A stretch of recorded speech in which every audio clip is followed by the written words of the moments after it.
Hello, heroes. I'm Travis Hightower.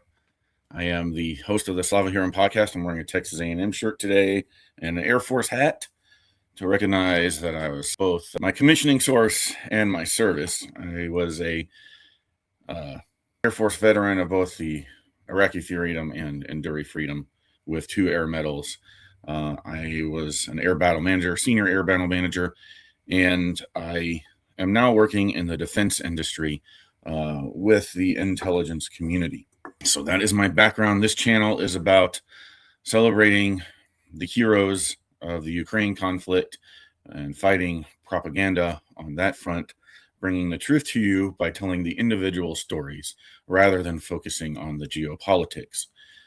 In addition, we have to sometimes talk about U.S. conflicts and the men and women that become involved in that. I did a series on remembering the 6 airmen who died in the KC-130 crash, but I haven't talked much. I've talked a little bit about the downed F-15E crew, but not much. I didn't know much at the time about them. So the F-15 crew was Dude 44. And what you can count on with Dude 44 is that he had wingmen. He did not go down alone. He would have not flown out there alone. So if you're looking for some kind of conspiracy theory that says American aircraft flew out there alone and then staged being shot down so that they could search for uranium, that is not how things work. There are a lot more cost-effective ways to send a commando team to go look for uranium and do it without being detected. In this case, the only reason you would have that conspiracy or that type of military deception, which is something that I used to take part in the military, the only reason you do that sort of MILDEC would be because you thought that no matter what you did, they would see your commando team coming and that they would move it before you had a chance to find it. Well, shooting down, having a pilot running around in the area, if they've got uranium in the area, they're not going to take chances. They're going to go ahead and move it anyways. And you're going to be way more detected with your operation to rescue that fake pilot rather than just going in and looking for the uranium. Now, some people think there wasn't a pilot at all. Well, that theory is going to be debunked, or pilot and WSO at all.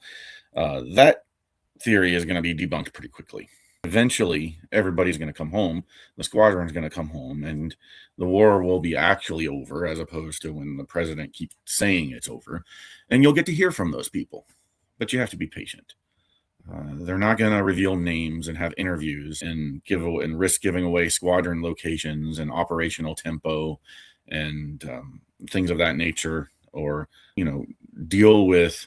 If that guy is a colonel, he might be one of the commanders of the squadron trying to lead from the front. A lot of people think that is unusual for a and it kind of is, but not if you're a colonel trying to become a general. Okay.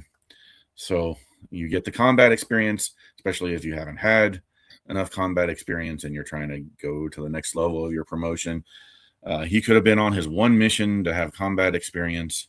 And especially if you're not a pilot, you're not going to be favored to get that star. Pilots are all favored to get that star. So it really isn't that unusual. And so what I've done here is addressed a bunch of conspiracy theories of I know our leaders are not the most trustworthy right now, no matter what side of the spectrum you're on. I think there's, it's pretty obvious this war is pretty unpopular. You may be 100. I don't know if any of my listeners were 100% behind Trump.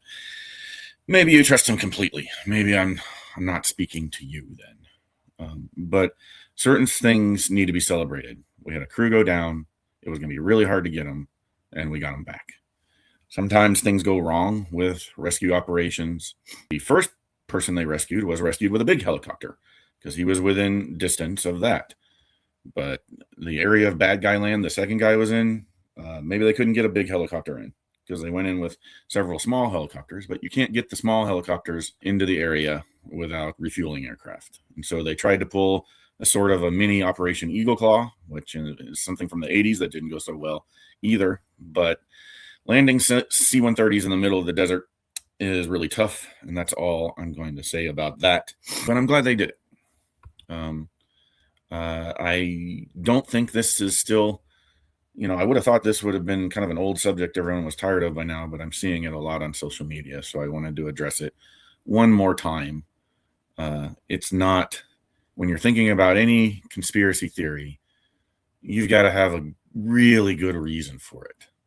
And this is an extra complicated military deception operation that you're saying is meant to deceive both the American public and the Iranians. When, if you wanted to go in and get uranium, you just send a commando raid. You don't alert everyone to your presence. Even if you think they might move it, there are other ways to get a commando team or a CIA team in there and make sure that they don't move it. And there's no reason for them to deceive you, the American people, on getting uranium, because they would really like to prove that it's there for you so that they can legitimize the war, just like they were trying to do last time. So they would have chosen a better pathway to do that. It is strange that he's a colonel. I think that is just bad luck. Just like destroying a school was really, really bad luck. Not in the sense that, missiles go off course or that you have a programming error on Tomahawks, which you can have because there's different versions of Tomahawks out there. But that the incorrect targeting didn't just hit somebody's house or like a residential, could have hit a residential area. It could have hit a hospital. It could have hit, but there's a bunch of stuff that it could have hit and nobody would have cared. It could have hit the middle of a park. It could have hit one guy's house and it would have made a little bit of news. It could have hit, an empty industrial complex or a factory and nobody would have made a fuss. But when they programmed that missile incorrectly, which there's a lot of ways that can happen, it hit a school. And I think sometimes the fog of war, things just happen that are terrible for everyone. But in this case, I think it just happened to be a colonel trying to lead from the front. And that's all there is to it. And eventually we'll be able to hear from them. Just be patient. Trust your military. Put Trump and the politicians in a separate box. Your military still serves you. All right, that's enough about that. Let's get into Ukraine. Every segment on the Slava Heroyam podcast, we talk about the human safari. Please go to the QR code and check out Kherson Human Safari. If you don't, it'll show you more than tell you what is going on in one of the river cities of Ukraine, one of the frontline cities. But all the frontline cities face the same situation where the sky is mined. And by the sky being mined, it's not mined to kill military. It's mined specifically to hunt and kill civilians, ambulances.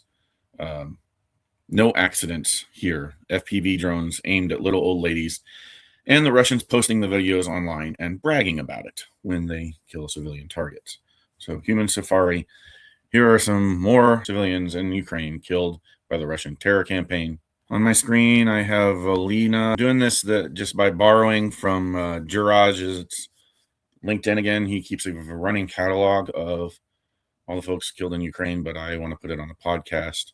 Alina, she died as a result of shelling of a bus in Kherson on April 4th.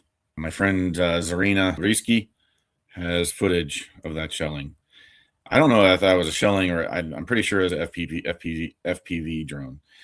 Anytime information comes out of Kherson, it's more than likely an FPV drone, more than artillery. So she's a nurse. Looks like she's in her 40s, about my age. Here is a 62-year-old woman. Instead of Olena, we have Elena, and she was killed on March 10th, this time in an airstrike in the city of Slaviansk. Please leave me a comment if you are from Ukraine or have relatives who are from that town. I'd like to know. This is Yana. She's killed April 6th in Odessa. Odessa's in the west and it's on the coast, but nowhere in Ukraine is safe. Shelled civilians. Okay, if it's Odessa, they're not being shelled by artillery. That's being hit by a Shahid drone or missile, most likely. So sometimes Jiraj misspeaks, but there's nobody within shelling range of Odessa. So missile or Shahid drone would be responsible for taking this mother, friend, sister, maybe, daughter. She was sometimes she knows their profession. No profession there. But another civilian life, just trying to go on in Ukraine and try to live as normally as they can. Maybe enjoying the moon mission, But on Saturday, didn't even get to see it come back. Right. This was 2 days ago. We lost this couple. Drone attacked their house. That's human safari. You'll see Russians, they brag about this. They'll fly their drones right into people's houses, try to blow them up. It's just terrorism. So being hit by a drone he could mean Shahid drone. Doesn't say where they're from. But please look up Anastasia and Alexander. All drones are really a human safari. They're trying to hit civilians with the big drones and the little drones. Every once in a while, they'll attack a factory or a power plant or something. But you've got to keep in mind the civilians are directly under attack in Ukraine.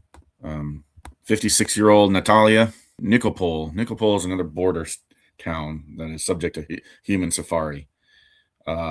Shelling traditionally means artillery, but less and less artillery is killing Ukrainian civilians, and more small personal drones.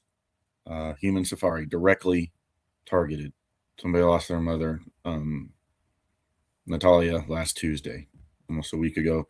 And Valentina, another mother, probably on that bus in Nikopol.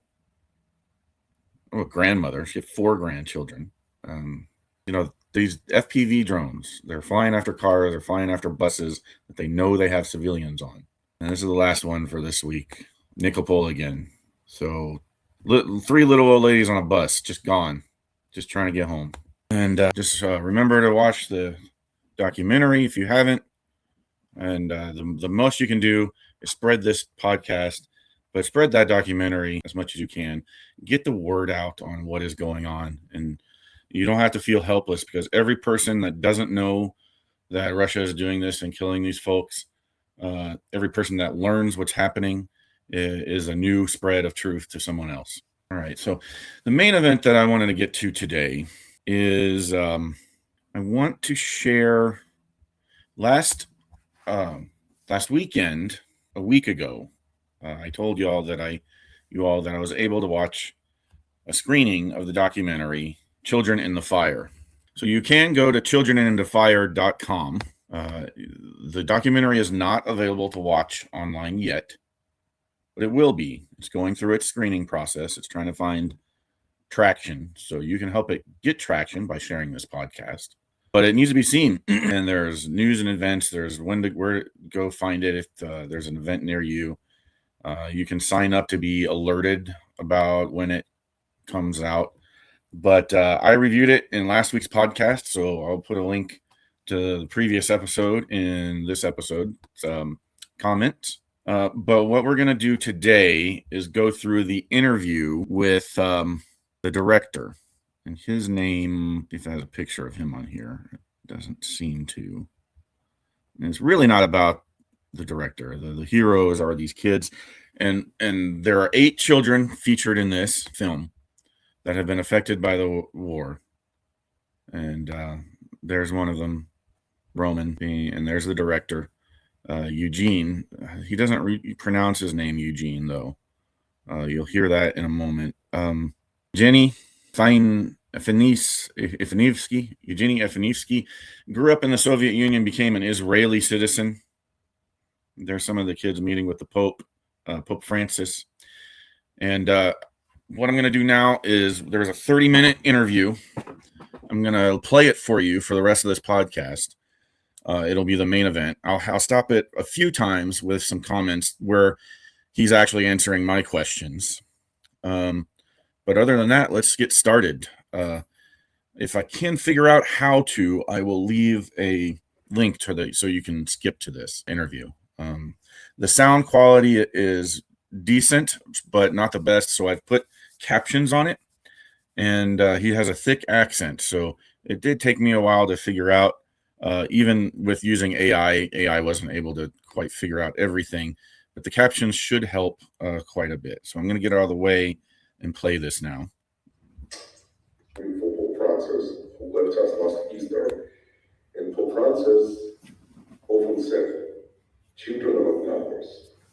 and faces, names, stories, and each one is sacred. So I guess I'll start today's conversation with this statement. In 2013-14, I was invited by friends to try to document something that was happening in Ukraine, and it was revolution of democracy. Later in 2015, I brought the movie to the bigger world with the help of Netflix that called Winter on Fire. That was my first big project, giving voice to Ukrainian people. And not just giving voice, I think it was an amazing level for revolution, which I documented in Ukraine with the help of my amazing big Ukrainian team. Because following Winter on Fire, Hong Kong, Venezuela, many other countries used this movie as their narrative for revolution. And you can see Winter on Fire, I believe, still on Netflix today.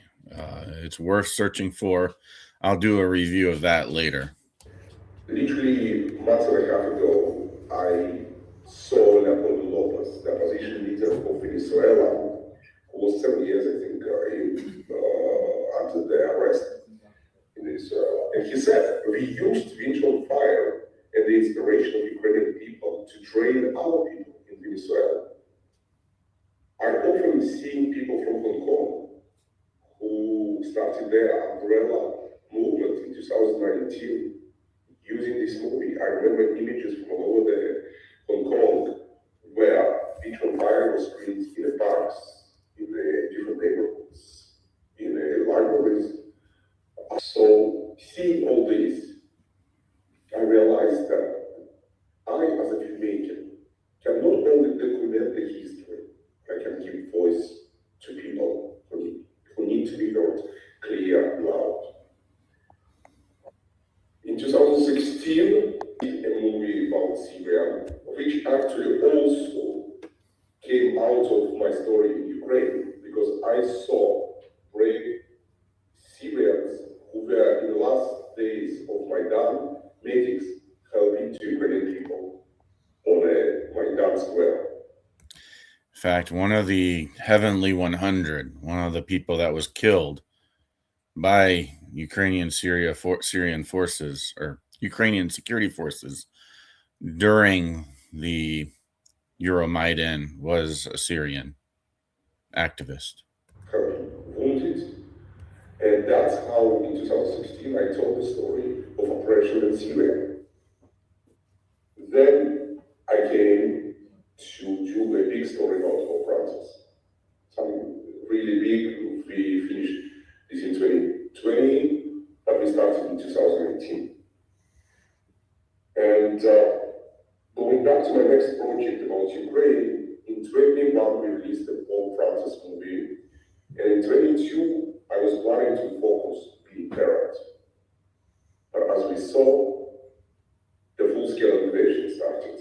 Again, I think was the beginning of the war started in 2014, and I think for all American audience, it is important to remind that the war started in February 2014, not in 22. So seeing that in this period of time, between 2014 and 2022, no movies reached Hollywood, I went and immediately with the same team of my Maidan movie, we created Freedom on Fire. Another movie that was not only telling the story of the beginning of full-scale invasion, but also was showing that in today's world, propaganda is the weapon. And that Ukraine was being attacked in 22 and 14 from France, and one of them was the media front. So for me, it was important to bring these stories and also to advise or educate, probably the right road, the Western world about this gap of 8 years that nobody saw, only Ukrainians who were fighting for their freedom, their dignity,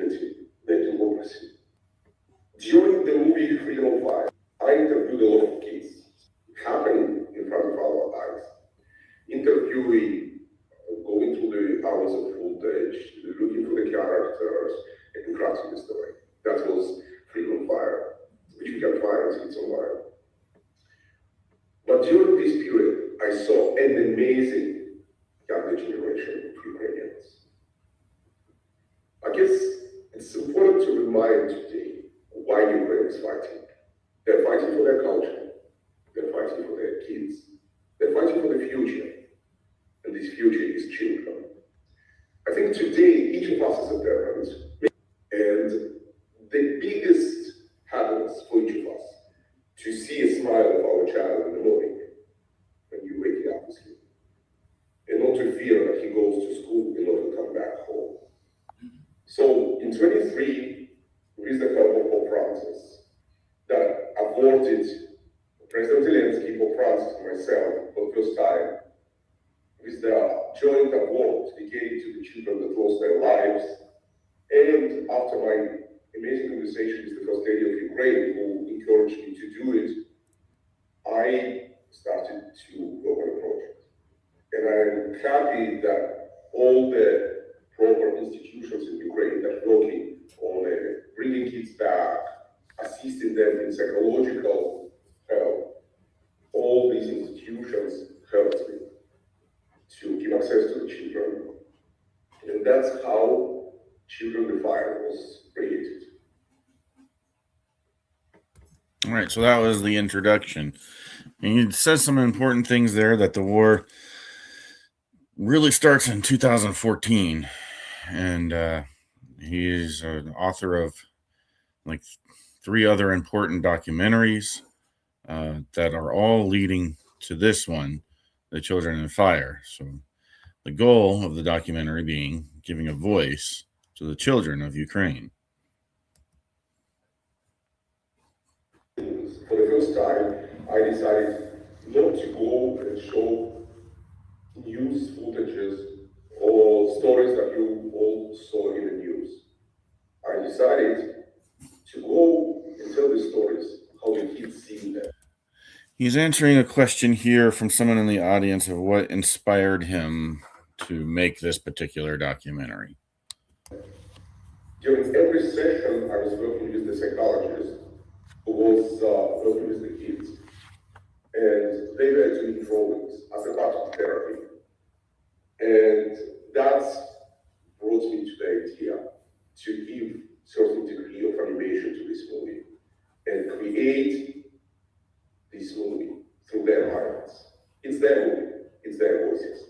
Voices that need to be heard across the globe, voices that need to awaken consciousness of our politicians and just ordinary people. Because it's not just about abduction of the children.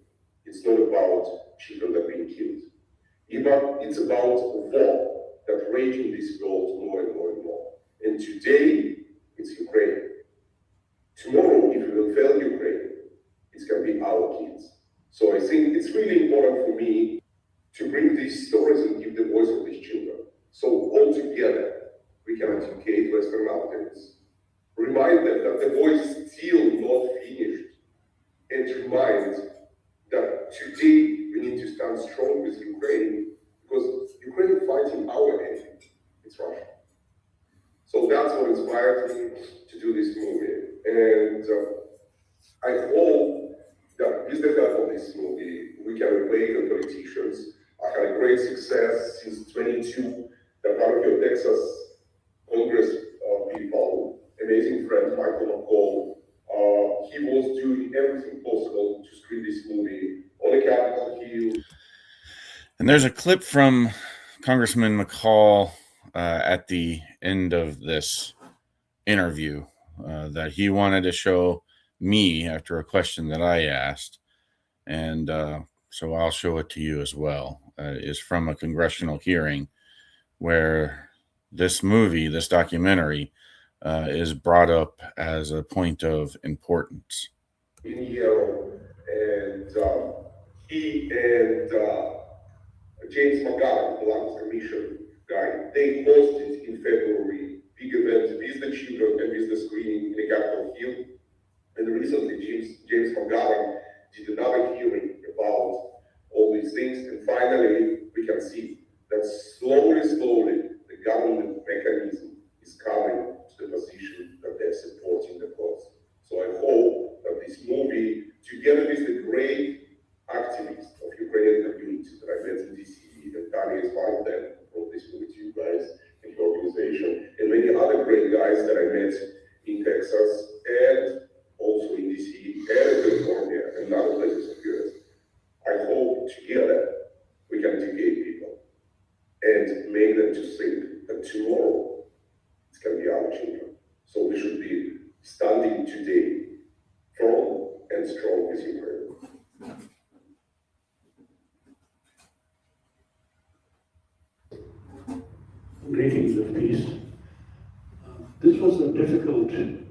documentary to watch.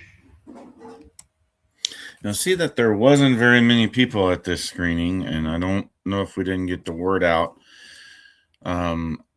There is a Ukrainian cultural festival this weekend. I will also post about that in my notes here on Substack. But it's in the Dallas area, and it's from noon to 7. But really, an Oscar-nominated documentary, a chance to see it. Hopefully next time this happens, I can get the word out a little bit more for a weekend where people should be rather free. Watching the suffering of children, particularly, it was difficult. I imagine it was difficult for you to make the movie. My question for you is, there are probably thousands of these stories of children who have suffered so much. What criteria did you use to select the stories that you screen, that you document? Initially, I was planning to have 11 kids in the movie, but we realized that for the Western audience, it's going to be a lot. We did a focus screenings with the focus groups in US, across US, and we learned a lot. So that was the desire to take only 8. What was the idea behind the selection of the stories? Sasha, Yana, and Roma. They're the voice of the children that will never speak again. Yeah. So he's talking about the 3 children that were injured in some way, that were amputees or severely burned. Roman in particular, you'll see when you do when you've seen the documentary, or even I showed you that page, he's the one with the blue face cover for his burns. They were lucky to survive. So that's why he's saying that those children in particular are the ones, they're representing the kids who can't speak again. We all remember it was July 2022, and the big pictures that were circulating across the globe, when the little stroller for little baby was in the middle of this square, and the baby was dead. So for me, Roma, Sasha, Yana is the voice of these children that will never speak again. But their stories are not only uplifting, they're showing their unbrokenness. They're showing great resilience. They're showing for what fathers today fighting the front lines of Ukraine.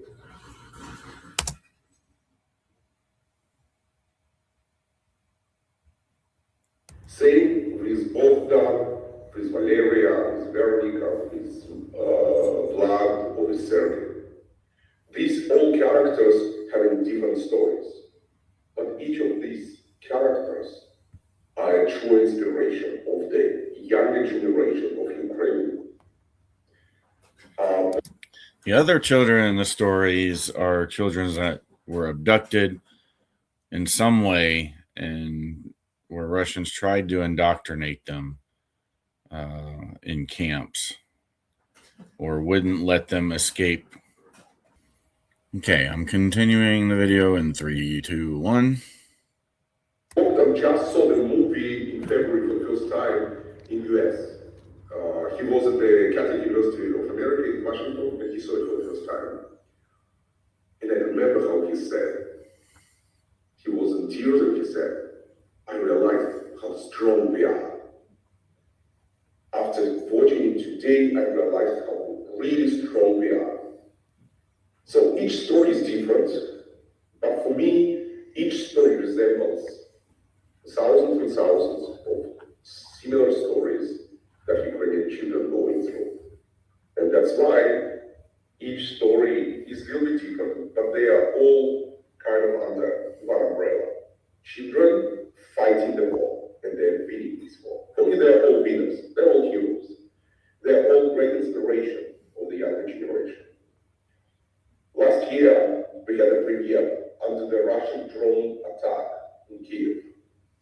everybody went to see the movie, despite that it was really recommended to go to the opera.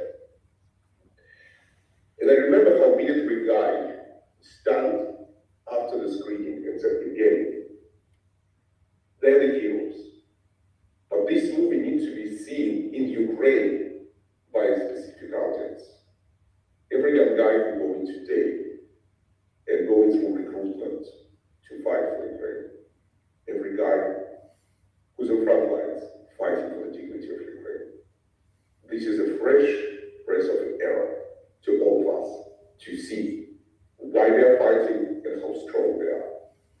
So, in a combination of all these stories, they are the strengths, the resilience, and the heroism, and the hope for the Ukrainian people and Ukrainian next generation. So that's basically how I was speaking the stories, because for me, it was important to have beginning, middle, and end, but it was important to see how strong these kids and they are. I was following them, I am in touch with them, I am in fact seeing some of them from time to time at the government events, and they are soldiers on the media front fighting today for Ukraine. This is a question that I started to ask him. I was asking about fighting propaganda. That is the purpose of this channel. And Vlad Vlexler is a political philosopher who has coined the term post-truth to describe the situation in which autocrats don't lie directly to you anymore, but they flood the zone with so much misinformation that you start to give up on the truth because it's too hard to go after and find. And you'll hear Evan, I'll just call him Eugene. He seems to allow that in other interviews. Evgeny, he will, anyway. The director of Children in the Fire, you'll hear talk about that a little bit in this section. And if you will go and Google right now, main camp, written by Adolf Hitler, you will find that Goebbels wrote a theory of big lie. Take a lie, big enough, repeat it over and over, and it becomes truth. And then St. Goebbels also continued. Truth is an enemy of the state. And it's in the power of the state to do everything to destroy the truth. I'm sure for many of you it sounds familiar. It's familiar because we're living in these crazy times where we don't know what is truth and what is fiction. And it's tough sometimes waking up in the morning, seeing one message and then seeing another message which are contradicting each other. So, yes, propaganda being a part of this machine for a long time. It started to be used by Putin since he became president, I think, because it was the beginning that he had ability for the free journalism. Then I think after 2011, he started to crash the independent journalism, and in the outer world, it also became a problem. In this movie, I try to give voice to the children who witness both sides and who can testify how in one place they are presented as one truth and how in reality the truths are. And it's important to me because sometimes our audience is not familiar with both sides and only hear. So what he's talking about is that the children that are abducted and they're attempting to indoctrinate them, they are, told that Ukraine is full of Nazis, sometimes even that their parents are dead, that Russia is going to take care of them so much more than Ukraine would, that Ukraine is corrupt. And they get home from all that after escaping from this situation, and they see something totally different, a completely different reality than that. say something what they see from the TV, something what they're reading in a familiar websites. Today, not everything is true what we are receiving. For me, I'm taking a step back, which probably interesting for you as somebody who fighting them. Okay. We have 5 more minutes of this. That was my question. And this is the conclusion of that interview. Keeps talking a little bit more about independent journalism. I surrounded myself with the journalists who literally said to me, Evgeny, you need to go and do proper research on every source you are taking material, because not everything is true. And it's important for today's world that when you're opening the phone, don't be sure that the source, our original source, are exactly the truth. Sometimes these messages, they are specifically misleading us. So I think what we need to specifically teach our children is to do research around things and not to jump on every message they're receiving. That's number one. And number two, I just hope that more independent filmmakers like myself, who are not bounded by networks' rules, will be able to make movies. Independent journalism is a difficult thing, but it's an important thing, because we are here to fight the lies and to educate people and to unite this world.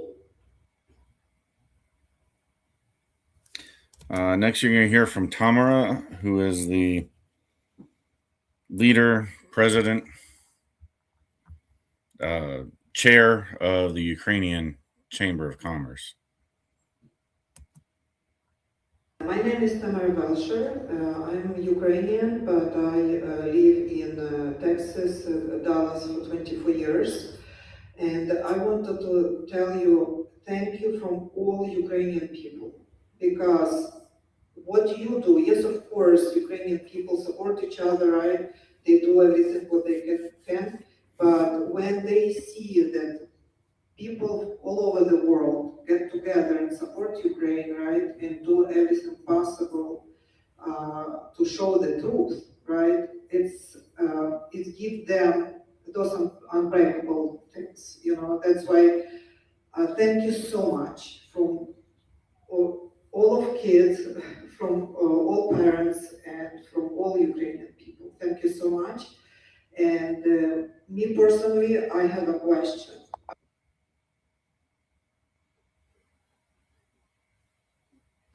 Because we know how Russians are and how they can be tricky and dangerous. My personal thoughts is like, oh my gosh, how did you do this? Did you face any troubles from Russians, from KGB, that they tried to stop you? And because I'm sure they don't want the world to know the truth. In 2015, I was poisoned and I died exactly like my body. In 2015, I was brought almost dead to the United States, where doctors saved my life. Yeah, that's why. Yeah, another thank you, because you are unbreakable like Ukrainians. Thank you so much. God bless you, and please continue what you do, and blessings, you know, to your job. And one more time, thank you so much. This auditorium and think how you can write about this experience in your social, how you can advise this to your friends, and how you can reach to your policymakers who are representing you in DC and encourage them to have screenings. And again, like I and Tanya in Texas, it was like at least 3 screenings already that I know that happened. I think screenings. Ukraine Ministry of Foreign Affairs partners with us on this mission, and they advised to all their consular and embassies a capitalist. I had a call from the Ministry of Foreign Affairs of Ukraine the other day, where many diplomats actually were talking to MFA Ukraine about the effect of the movie on foreign diplomats and foreign politicians. So again, sky is the limit. We are here and only united and educating people and awakening them through the voices of children. We can help Ukraine to be peaceful. Now, Mr. Chairman, in the documentary Children. Okay, so this is Congressman McCall speaking to the chairman. And, it really only takes 2 congressmen, 3, to make Trump do something, 3 Republicans. But you have to put incredible pressure on them to see which ones will have the courage. And let them know that the old Republicans are still around. In the fire, I recommend everybody watch this. They show a child in a prison where adults use electrodes to shock them under their fingernails and genitals. Now, I hate to even say that in public. It is so horrific. No child should ever have to endure that kind of barbarism. And to me, it's good versus evil, and this is evil in its purest form. And like the chairman, I've met with a lot of these survivors. I've met with many of them who were sent to Russian camps, and they described the forced indoctrination and the torture. As a father of 5, as you mentioned, Mr. Chairman, I can't imagine any of my children being kidnapped and indoctrinated against the United States of America. And imagine how Americans would feel if that happened to them.